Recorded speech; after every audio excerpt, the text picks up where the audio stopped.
आज आम्ही या ठिकाणी जळगाव जिल्हा एकता संघटनमार्फत जिल्हाधिकारी तथा जिल्हा दंडाधिकारी यांना एक तक्रार नाही तर एक निवेदन देत आहोत प्रशासकीय माहितीसाठी।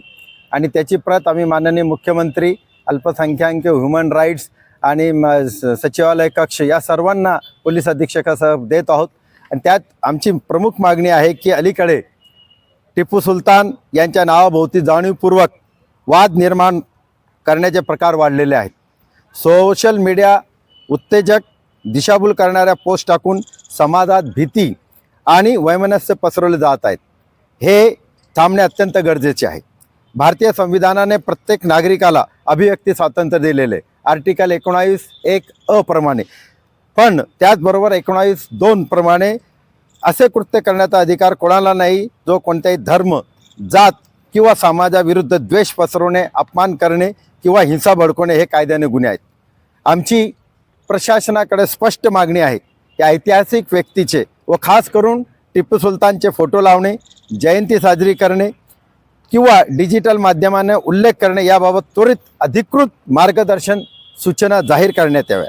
तसेच भडक वक्तव्य किंवा पोस्ट करण्यावर कठोर गुन्हे दाखल करून तात्काळ कारवाई करावी।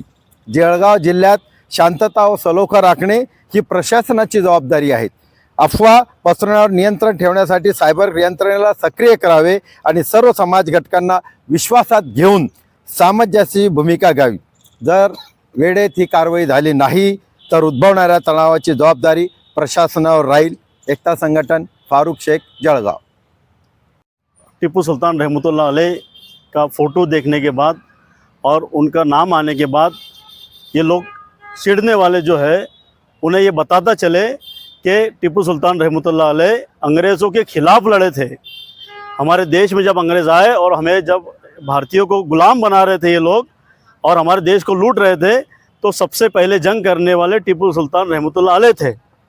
जो व्यक्ति अंग्रेज़ों के ख़िलाफ़ लड़ा है वो देशद्रोही कैसे हो सकता है? फिर उसका नाम लेने में इन्हें क्या तकलीफ होती है?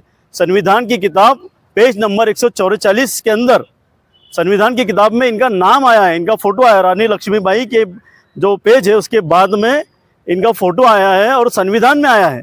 जब संविधान में टिपू सुल्तान का फ़ोटो और उनका लेख आता है तो वो देशद्रोही या फिर वो देश के खिलाफ कैसे थे? ये इन्हें जो 2014 के बाद जिन गुलामों को आज़ादी मिली है, हमें तो आज़ादी 1949 में मिली गई, लेकिन जिन्हें 2014 के बाद मिली है उन्हीं लोगों को टिपू सुल्तान के नाम से, फ़ोटो से तकलीफ होती है। सरकार ने ये स्पष्ट करना चाहिए कि टिपू सुल्तान भारत के लिए लड़े थे, वो स्वतंत्र सेनानी थे। ये सही इतिहास लोगों तक जाना चाहिए। धन्यवाद। बिस्मिल्लाहिर्रहमानिर्रहीम। दोस्तों, जलगांव जिला एकता संगठन आज कलेक्टर ऑफिस में आई है बहुत अहम मसले को लेकर। हमारे देश के जो शहीद आज़म जिनको कहा जाता है हज़रत टिपू सुल्तान रहमतुल्लाह अलैह, अंग्रेज़ों के ख़िलाफ़ शुरू में सबसे पहले जिन्होंने आवाज़ उठाई वो टिपू सुल्तान है। 4 बड़ी जंगें ब्रिटिश हुकूमत के ख़िलाफ़ जिन्होंने लड़ी वो टिपू सुल्तान है। इनकी शहादत के ऊपर अंग्रेज़ सबसे ज़्यादा खुश हुआ और उसने जश्न मनाया कि अब हिंदुस्तान पर हम कब्जा कर सकते हैं। ऐसे टिपू सुल्तान, ऐसे शहीद जिसने अपने देश के लिए कुर्बानी दी है, अपने देश के नाम को पूरी दुनिया के अंदर बढ़ाया है, उनके फोटो को लेकर, उनकी जयंती को लेकर जिस तरीके से यहाँ पर सियासत की जाती है, गंदी सियासत। और शर्म की बात तो ये कि मुख्यमंत्री दर्जे का आदमी इसके ऊपर सियासत करता है। तो मेरा ये सवाल है, हमारे संगठन का सवाल है, क्या टिपू सुल्तान देशद्रोही है? क्या टिपू सुल्तान आतंकवादी है? क्या टिपू सुल्तान देशद्रोही गतिविधि के अंदर मुलविस था?